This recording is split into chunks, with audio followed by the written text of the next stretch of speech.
تو بڑے لوگوں کی بات کرنے کے لیے بھی کوئی بڑا چاہیے. سمجھ آ رہے ہیں؟ ہم کہتے ہیں ہم منقبتیں لکھتے ہیں. میں نے کہا تمہاری ایک طرف، وہ ایک دو نہیں، تمہاری لکھی ہوئی سینکڑوں ایک طرف.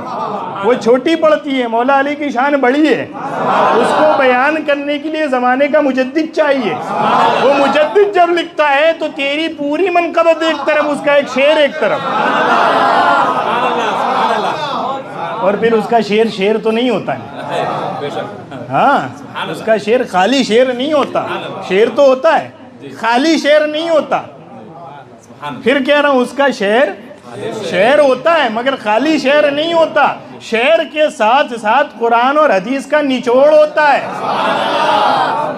ایک طرف تم مولا علی کی شان میں بخاری کھولو، مسلم کھولو، نسائی تک کھولو، مشکات کھولو، حدیثیں پڑھتے چلے جاؤ گھنٹوں تک، اور اس کے بعد پوچھو کہ اس کا خلاصہ مولوی صاحب کیا ہے. ہم امام احمد رضا کا ایک شعر پڑھیں گے، وہ ساری حدیثیں اس میں آ جائیں گی.